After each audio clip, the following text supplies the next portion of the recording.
Oi, gente, boa tarde. Que bom que estamos de volta, não é? Vamos ter esse momento diferente na educação agora. Olha como a educação traz muitos desafios para a gente. Agora nós vamos estudar de uma forma diferente. Você aí na sua casa e eu aqui gravando para você. Mas eu quero te dizer que eu estou muito feliz de estar de volta. Estou muito feliz de poder compartilhar com vocês desses momentos de aprendizagem. Eu gostaria de fazer um pedido a vocês. Que você separasse um cantinho na sua casa, que será o seu cantinho de estudos. Aquele cantinho onde você vai poder estudar, onde você vai poder realizar suas atividades. E você não pode esquecer de uma coisa, gente, que a educação agora vai depender muito de você. Você precisa ter responsabilidade com seus estudos, você precisa separar aquele momento do dia para você estudar. Tá bom? E eu quero dizer para vocês que eu estou aqui com muito carinho e com muita vontade de ajudá-los nesse processo.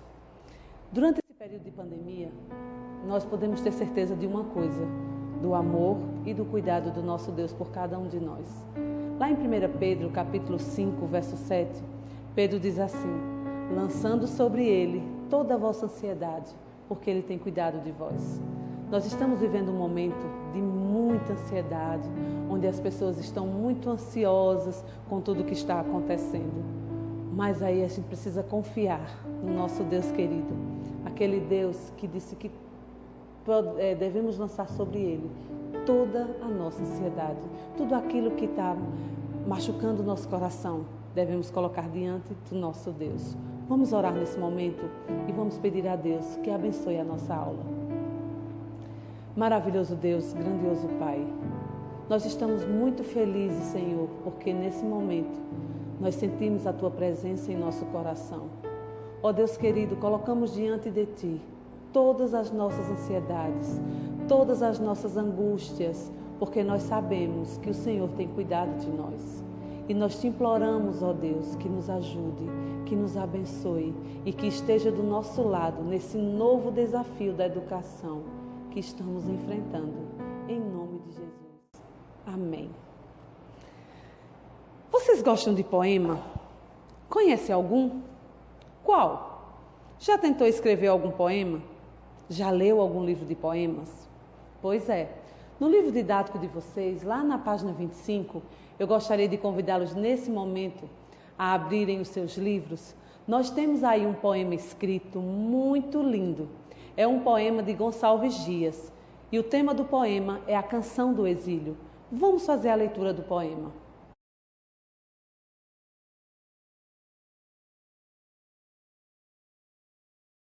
Minha terra tem palmeiras onde canta o sabiá. As aves que aqui gorjeiam, não gorjeiam como lá. Nosso céu tem mais estrelas, nossas várzeas têm mais flores, nossos bosques têm mais vida, nossa vida mais amores. Em cismar sozinho à noite, mais prazer encontro eu lá. Minha terra tem palmeiras onde canta o sabiá. Minha terra tem primores que tais não encontro eu cá. Em cismar sozinho à noite, mais prazer encontro eu lá. Minha terra tem palmeiras onde canta o sabiá. Não permita, Deus, que eu morra sem que eu volte para lá, sem que desfrute os primores que não encontro por cá, sem que ainda aviste as palmeiras onde canta o sabiá. Esse poema é muito bonito, não é, gente? Vocês já ouviram falar de Gonçalves Dias? Ele nasceu em Caxias, no Maranhão, no ano de 1823. Em suas poesias, ele gostava de tratar assuntos como amor, amor à pátria, a valorização do índio, sobre o Brasil. Ele morreu em 1864, num naufrágio. Ele escreveu a Canção do Exílio em 1843. Quando ele escreveu esse poema, ele estava em Coimbra, lá em Portugal, cursando Direito. E ele sentia muitas saudades do Brasil, sua terra natal. Como a gente olha para esse poema, o que nos indica que esse texto é um poema? Como esse texto está organizado? Porque ele é organizado em versos, e esse conjunto de versos formam uma estrofe. Todo poema ele tem ritmo e alguns rimam. Nem sempre os poemas eles rimam, mas uma boa parte deles sim. E as rimas, onde é que nós encontramos as rimas? No início das frases ou no final das frases? No final das frases. Interessante que os poemas, as palavras elas se combinam, não é? E é justamente essa combinação de palavras que traz a rima. Por exemplo, palavras como presente, dente, sabão, mamão, são palavras que trazem a mesma sonoridade final e que rimam. E o poema que é rimado, ele trabalha assim. Não significa que todos os poemas, eles têm rima. Existem muitos poemas que não têm rima. Agora, todo poema, mesmo que não tenha rima, ele precisa ter ritmo. Existe um tipo de poema diferente, que nós vamos trabalhar sobre esse poema em outra aula, que é um poema que brinca com as palavras, que é o poema visual. Mas esse é assunto já para a próxima aula. Voltando aqui ao nosso poema, nós vemos os versos. E o que seria os versos de um poema? O verso é cada linha do poema, que explora a sonoridade e o ritmo. E o que são as estrofes? É um conjunto de versos. Aqui nós temos, olha, o primeiro verso, o segundo verso, o terceiro verso, o quarto verso. E esse quarteto de versos formam a primeira estrofe do poema. Na segunda estrofe do poema, nós percebemos também que nós temos a primeira linha é um verso, a segunda linha outro verso, a terceira linha outro verso, a quarta linha mais um verso. Esse conjunto de versos formam mais uma estrofe. Nós temos a terceira estrofe do poema. Também nós temos a primeira linha, primeiro verso, segundo verso, terceiro verso, quarto verso, formando também mais um quarteto de versos que vai formar mais uma estrofe. Mas nós temos aqui, olha, mais uma estrofe. Vamos lá? Minha terra tem primores que tais não encontro eu cá. Em cismar sozinho à noite, mais prazer eu encontro lá. Minha terra tem palmeiras, onde canta o sabiá. Esse conjunto de versos também forma uma estrofe, mas vamos ver quantos versos nós temos nessa estrofe. Primeiro verso, segundo verso, terceiro verso, 4 versos, 5 versos, 6 versos. Nós temos aqui um sexteto de versos que formam mais uma estrofe. Nós temos aqui a última estrofe do poema. Não permita, Deus, que eu morra sem que eu volte para lá, sem que desfrute os primores que não encontro por cá, sem que ainda aviste as palmeiras onde canta o sabiá. Nós temos aqui mais um conjunto de versos, não é? Que são formados mais uma estrofe. Eu quero que vocês aí no livro didático de vocês vão pegar o livro agora e vocês vão destacar cada linha que forma um verso, vocês vão colocando, vocês vão numerando. E no final vocês vão me dizer quantos versos tem esse poema dividido em quantas estrofes.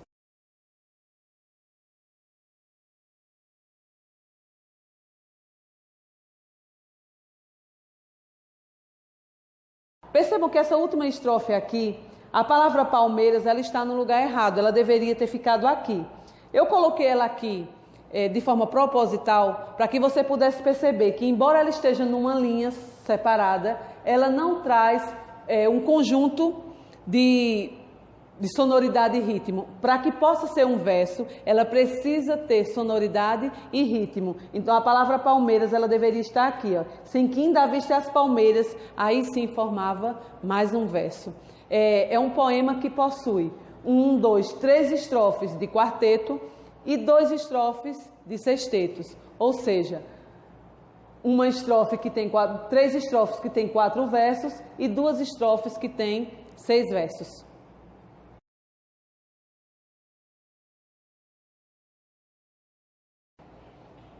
Esse texto de Gonçalves Dias, né, esse lindo poema, A Canção do Exílio, ele traz muito essa questão do exílio. Você sabe o que significa exílio?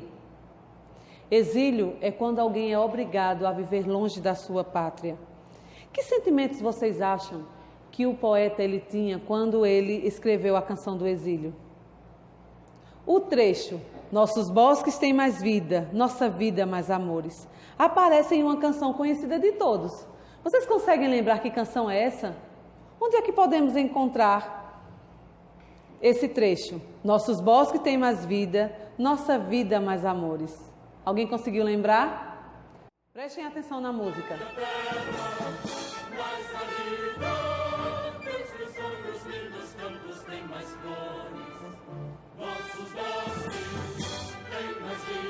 Muito bem para aqueles que disseram que é no hino nacional brasileiro. Parabéns. Do que a terra mais garrida, teus risonhos lindos campos têm mais flores, nossos bosques têm mais vida, nossa vida mais amores. Vocês perceberam que há uma repetição de palavras cá e lá? Onde é lá e onde é cá? Na sua opinião, por que será que o poeta repete essas palavras? Lá, ele se referia ao Brasil, porque ele estava onde? Em Portugal. Então, quando ele usava a expressão lá, ele estava se referindo ao Brasil. E quando ele usava a expressão cá, ele estava se referindo a Portugal. Vocês perceberam que esse texto, ele foi escrito há mais de 170 anos. E ele tem algumas palavras que não são muito comuns no nosso dia a dia, não é? Vocês conseguiram identificar algumas dessas palavras? Vamos ver. Eu vou dar 15 minutinhos a vocês agora. E vocês vão ter a oportunidade de pesquisar no texto as palavras que não são de uso comum. E vocês vão pesquisar lá na internet ou no seu dicionário aí em casa. Você vai pesquisar o significado de cada uma delas. Daqui a pouco a gente volta para ver se você acertou.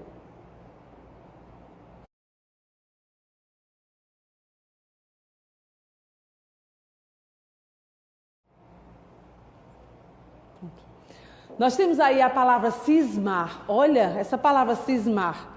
O que significa a palavra cismar? Acertaram aqueles que colocaram pensar insistentemente ou preocupadamente. Desfrutar. Qual o significado da palavra desfrutar? Usufruir, deleitar-se. Gorjear. Olha, gente, essa palavra gorjear. Vocês já usaram essa palavra alguma vez? Vocês já escutaram algum som de gorjear? O que significa isso? Gorjear é emitir sons melodiosos, né? E aí, primor. O que significa a palavra primor? Olha, não vale dizer que é margarina, por favor, tá bom? O que significa o primor? Primor também é uma marca de margarina, mas o significado da palavra primor é beleza, delicadeza. Várzea. Várzea também não é uma palavra muito comum e significa um terreno plano em margem de rio. Então nós vemos aí que o poema de Gonçalves Dias, ele traz muita coisa boa para a gente. E nesse momento, vocês vão realizar a atividade do livro didático da página 26 e 27. E daqui a pouquinho a gente volta novamente. Vocês vão ter mais 20 minutos para a realização dessa atividade. Na aula anterior, eu passei para vocês a atividade do livro didático da página 26 e 27. Vamos corrigir? Vamos ver se vocês conseguiram acertar a atividade? Vamos lá. Por dentro do texto, os elementos valorizados pelo poeta Gonçalves Dias na Canção do Exílio se referem a: letra A, igualdade social; letra B, belezas naturais; letra C, riquezas; letra D, pessoas. Acertou aquele que marcou belezas naturais. Muito bem. Segunda questão. O poeta expressa opiniões sobre 2 lugares. Que lugares são esses? Lá se refere aonde? Ao Brasil. Muito bem, você é top, viu? E cá? Cá representa onde? Portugal, Coimbra, né, que era a cidade onde ele estava. Qual o significado da palavra exílio? Vocês já pesquisaram aí? Pois é, a palavra exílio significa quando alguém ele é expulso do país, né? Ele é expulso da sua pátria, quando ele é obrigado a viver em outro lugar. Muito bem para aqueles que colocaram assim. A quarta questão nós temos aí, estar longe da sua terra natal traz para o poeta sentimentos de quê? De alegria? Ele demonstra alegria lá no poema? Ele demonstra tristeza? Ele demonstra angústia? Ele demonstra amor, solidariedade, alívio, saudade, raiva, culpa, dor, ciúme? Quais são os sentimentos aí que vocês colocaram? Acertou aqueles que colocaram tristeza e saudade. Muito bem. Parabéns. Eram os sentimentos que ele expressava ali por estar tão saudoso da sua terra natal. Os sentimentos do poeta têm a ver com o exílio, sim ou não? Muito bem, né? Revelam a saudade que ele tinha em relação ao Brasil. Parabéns. Ele diz assim, na sexta questão, releia o poema com atenção e escreva nos espaços abaixo os versos do texto que expressam itens reais que existem na terra do poeta.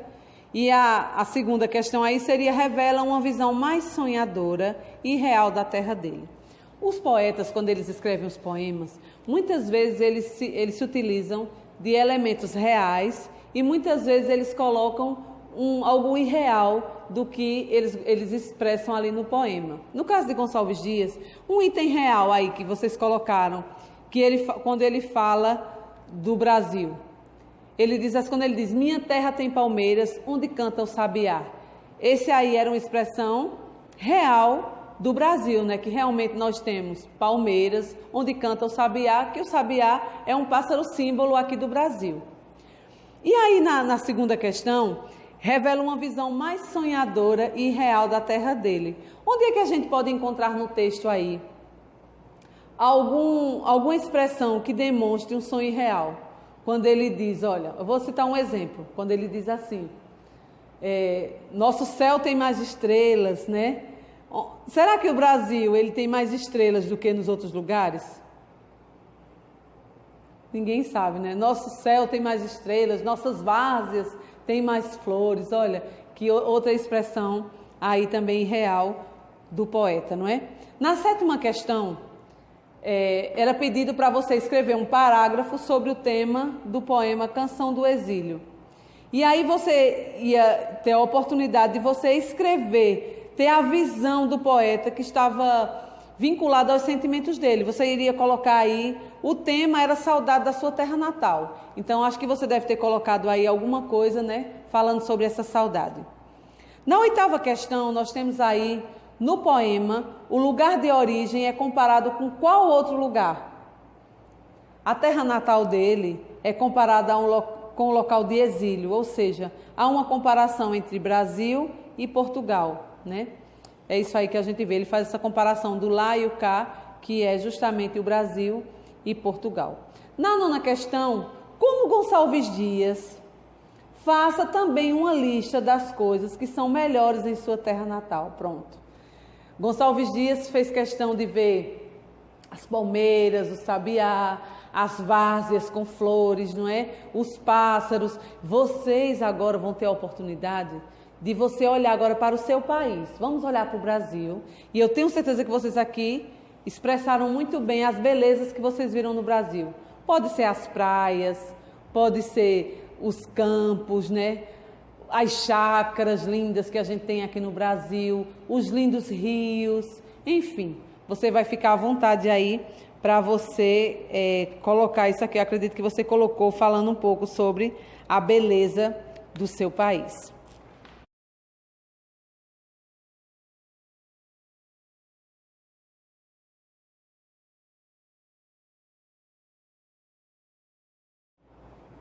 Pronto, no slide que vocês viram aí agora, nós temos aí um trecho do hino do Brasil e temos uma estrofe do poema de Gonçalves Dias, Canção do Exílio.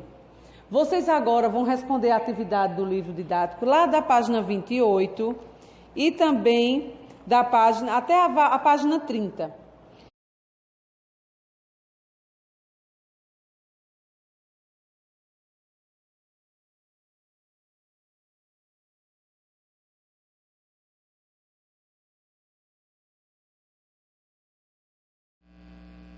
Depois de tudo que vimos na nossa aula sobre poemas, nós já compreendemos que um poema ele é estruturado em versos, o conjunto de versos formam estrofes. Aprendemos que alguns poemas podem ser rimados, outros não.